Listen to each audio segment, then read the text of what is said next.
So, how does the Talmud explain this? By the way, this is what Rashi says. The Rashi comes along and explains to us like the first one.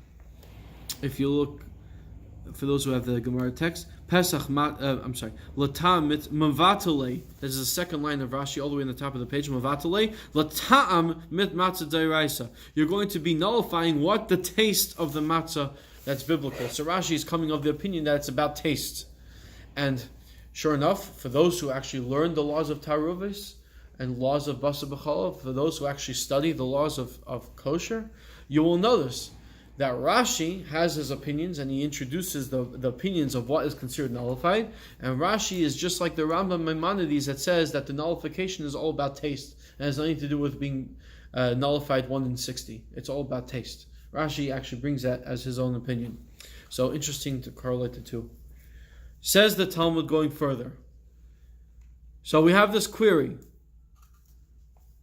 And this is why Hillel says we should not be sandwiching them together. Va'afilos continues the Talmud. Va'afilo l'man da'amar, and even according to the opinion who says that mitzvahs, ein mevatlei zu zu, that mitzvahs independently do not nullify one another, meaning that partaking of the matzah, partaking of the maror is not going to cancel each other out. Hani mili dairaisa, but that's only talking about when each one of the mitzvahs that you are fulfilling simultaneously are all biblical mitzvahs. B'dairaisa b'drabanan, drabanan b'drabanan. Whether you are eating, or whether you are partaking on two biblical mitzvahs, albeit eating it simultaneously, or whether you have two rabbinicals that you are eating simultaneously. Avol dairaisa udrabanan, but when you are partaking of a biblical and at the same time a rabbinical, then we are worried about this, that asi drabanan mevatali l'dairaisa, that the rabbinical is going to come and nullify that of the biblical, of the dairaisa. So how do we solve this? How do we solve this query? So seemingly what we take out from this is that we are not allowed to eat from the kairach sandwich, based on the problem of Hillel. So what do? Says the Talmud as follows: Man tana the shamislei mitzvahs ein mevatlas. Who is of the opinion that mitzvahs do not cancel each other out when you do it simultaneously? Who was it? Hillel. It is Hillel. Oh, Hillel. As we said before, now we're talking about the Hillel of the Haggadah. Now we're talking about Hillel Hazakim. Hillel is of the opinion that mitzvahs do not cancel each other out, and you can perform them simultaneously. The Tanya, as they learned in the Brisa, Amru alav al Hillel shahya karchem bevasachas va'echon shnemar al matzos mrim yechul. Yep, they say about Hillel, the elder, that he used to sandwich the paschal lamb, the matzos, and the maror, and he would put it all together. He would wrap it together and he would eat them based on the verse that says, Al matzah samroim mechul, you should eat matzah and maror together. So he says you need to eat this all together.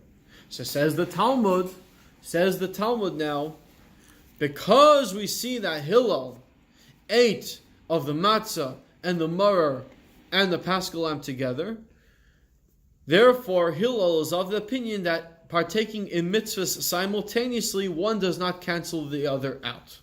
We derive it from the fact that Hillel ate that sandwich. Asks the Ran a question, Rabbeinu Nissim, a simple question. What do you mean? How? I'm bringing this out to give a better appreciation for the richness of the Talmud. Asks the Rabbeinu Nissim, how is that a proof? You could ask a very simple question. When Hillel ate from the matzah and the maror and the paschal lamb together, how can we possibly derive that as a proof that you can mix 2 different or 3 different mitzvahs together and one does not cancel each other out? Didn't the Torah say that the way of eating the paschal lamb is with matzah and maror? Meaning that they are not independent mitzvahs that you are mixing together. That is the way that you eat the paschal lamb. It is all one mitzvah. You are supposed to eat the paschal lamb with matzah and maror. So Hillel is only simply doing what the Torah is directing him to do. How can you find that as a proof? So it's a simple question. It's a simple question you could ask. The Talmud is trying to say that Hillel is teaching us that you can mix 2 different or 3 different mitzvahs together. And we are not worried that one's going to cancel each other out. But there's still a question. How can we derive it from there? Isn't it the Torah? Isn't the Torah telling us that in order to eat the Paschal lamb, we have the condition you must eat it together with matzah and maror? So it's not like I'm taking independent matzahs and independent mitzvahs and mixing them together. Rather, this is the way to do it. This is the mitzvah in and of itself. So Rabbeinu Nissim gives us a fascinating concept, that there are really 2 mitzvahs. There are really 2 concepts. There's the concept of eating matzah by itself. There's a concept of eating maror by itself. And then there's a concept of eating matzah and maror together. Why? Says Rabbeinu Nissim, let's not forget that there is another verse that says, Ba'erev teichel matzahs. In the evening you shall eat matzahs. So if we see from here that matzah has an importance of eating by itself. So even when the pasuk tells us al matzah sumrim yechlu, that to eat the Paschal lamb, the Karban Pesach, you must eat it together with matzah, that is not negating the fact that matzah is a separate individual entity in and of itself, a separate independent mitzvah. And so therefore that is what Hillel is deriving from. Yes, the only way of eating the Paschal lamb is together with matzah and maror. That is what the Torah tells us. However, because matzah is still identified elsewhere as a separate mitzvah in and of itself, completely irregardless of whether you have a Paschal lamb or whether you have a maror or not, therefore the fact that Hillel has that, the fact he sandwiched it together, shows that despite the fact that matzah has a separate mitzvah, we are still incorporating it together with the eating of the maror, and it's still definitely a proof. Omer Rabbi Yochanan says, you should know, Cholken alav chaverav al Hillel. The other rabbis strongly disagree with Hillel's opinion.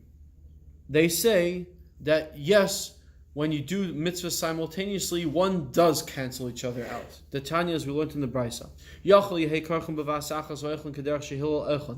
You may think that one is allowed to sandwich together and eat the way Hillel ate it. Talmud Leimer al matzah simroim yachluhu, says the Torah, al matzah simroim yachluhu, on matzah and maror you shall eat it. There are 2 different explanations according to the commentaries of how this is considered a counter argument. What is the counter way of learning from this verse? One opinion is that the word al, it should say in, with. You should eat it with matzah and maror. It doesn't say you should eat it with. It says al matzah samar michul. You should eat it on matzah and maror.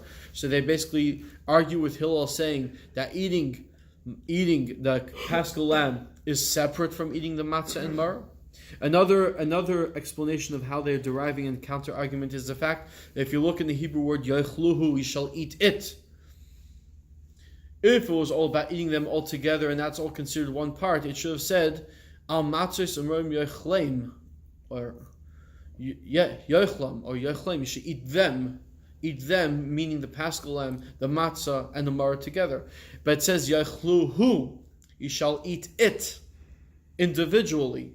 So they learned from that each one is supposed to be eaten separately. So that basically our walkaway is that there is an actual argument between Hillel and his friends as to what is the proper course of action, whether one is supposed to be eating the matzah separately, the maror separately, and the Karban Pesach, the Paschal lamb, separately, as opposed to Hillel that says al matzah smram yachlu. He interprets the verse to mean that you eat it together, and that's why he has the sandwich.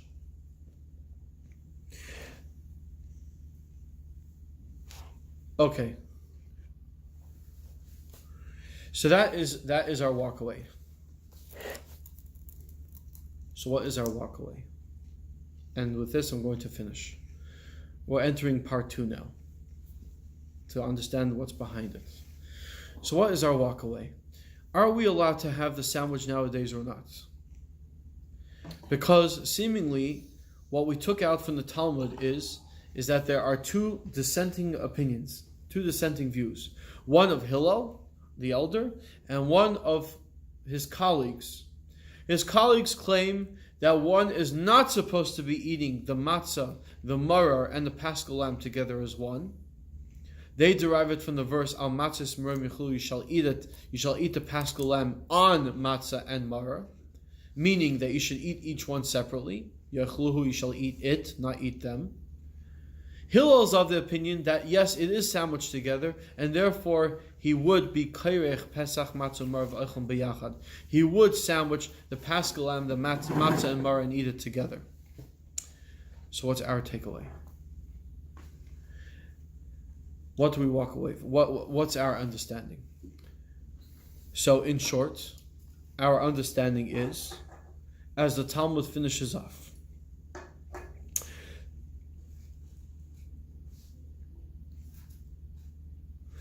Hashta, I'm skipping a few lines. This is the last word of the wide lines.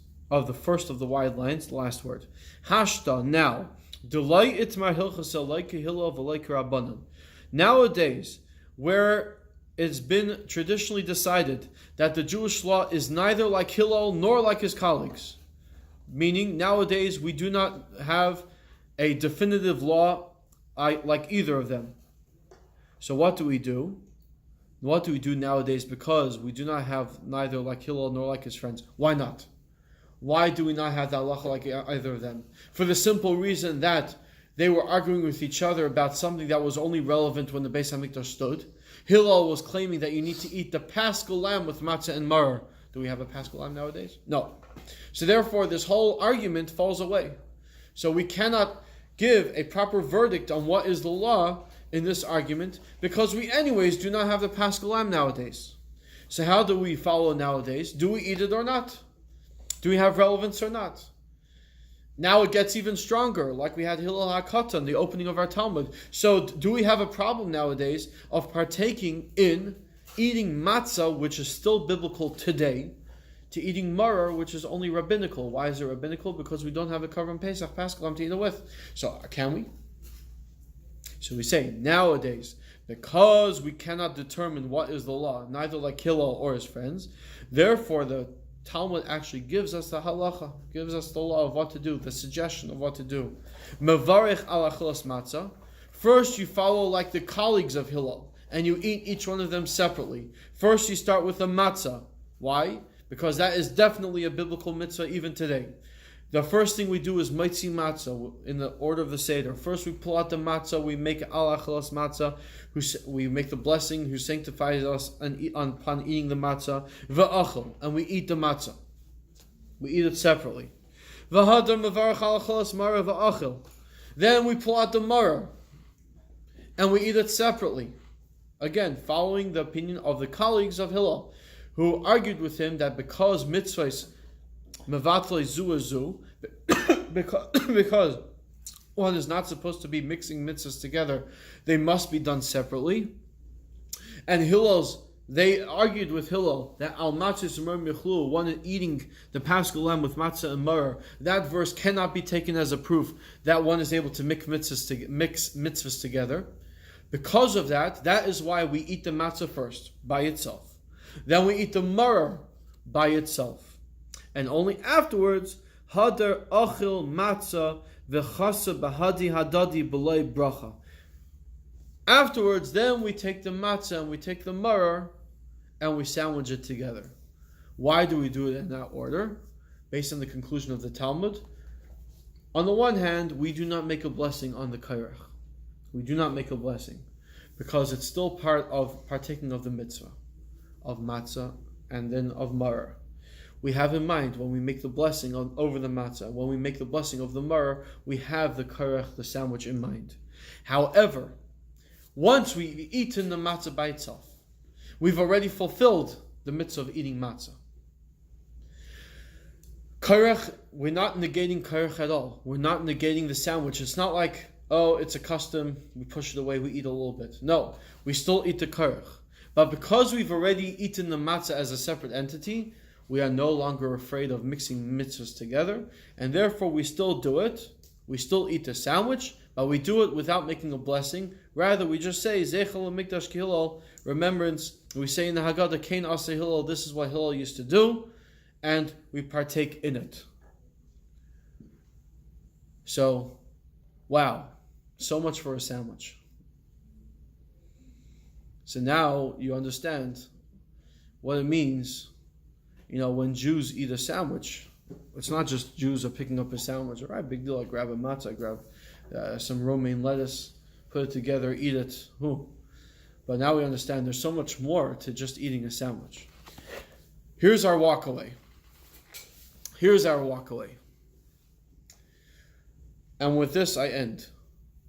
Matzah represents the positive things that we do. Maror represents our skeletons in the closet, our shortcomings. So we have in life, we have the good things and the not so good. And each one of us knows of that aspect in our lives. We have our matzahs and we have our maras. Matzah represents the freedom. We eat matzah to celebrate freedom. The fact that we were freed in such a hurry, we didn't have time for the dough to rise, and therefore we eat the matzah. Represents the positivities in our lives. What we are proud of, our accomplishments, spiritually I'm referring to. On a spiritual level, in the observance of Torah mitzvahs, we know our upsides. We know what we've done well, our positivities. Then we have our maror. We have those things which are not so good. Those things which have embittered our lives spiritually, which have pulled us down, which we are not proud of. So we have these two aspects. Comes the Seder night and tells us as follows. The first thing that we must do, we must separate them and identify the positive things. Identify them. Not push them away. If we only focus on the negative side, that pulls us down.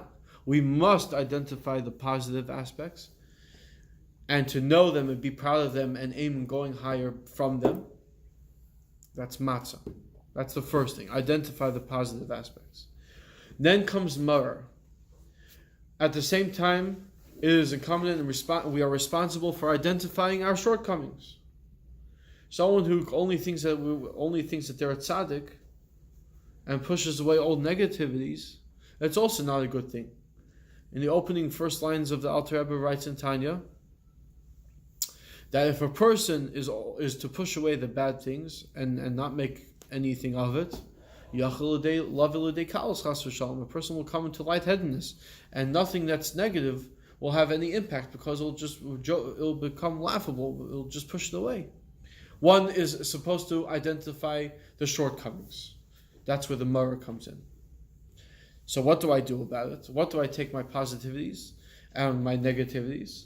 It seems to be that I should just focus on the positive.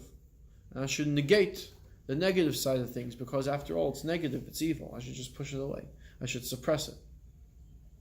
That's why the next item of the Seder table is the kairach, the sandwich, to come and tell us not that we should suppress it. Using our positive traits, we should sandwich it in to the point that it becomes nullified. How?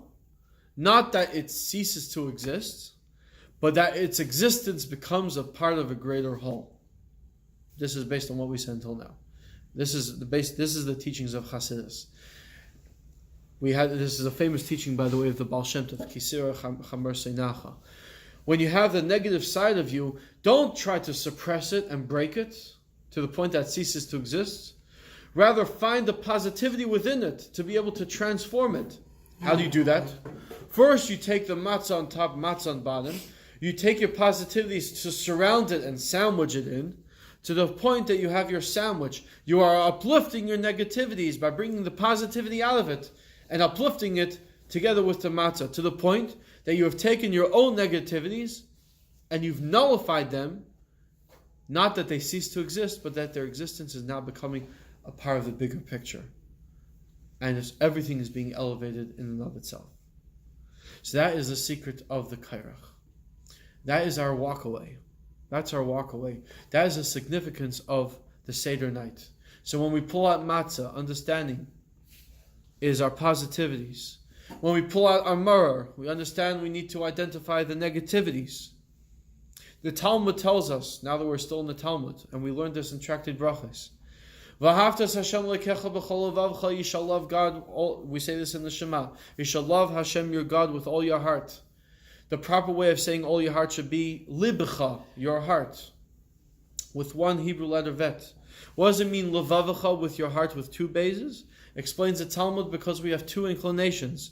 We have one inclination for the positive and one inclination for the negative. One inclination for the negative. And so rather than taking only the positive and ignoring the negative, we are supposed to be taking both of them and one helping each other to become closer to God. And that's the power of matzah and maror separately, but then we do the kairach, and that's why it's so important. We take the kairach sandwich. Our message is we are taking the positivities, sandwiching in the negativity, and uplifting it all together as one whole. That the negativity becomes a better part of your life. It enriches your life, especially when we learn from our mistakes. It helps us to become better people. And that is the secret, the mystery of the signature sandwich of Passover. Come back Monday night for provoking proverbial questions and understanding the Seder. Thank you all for watching. Have a good night.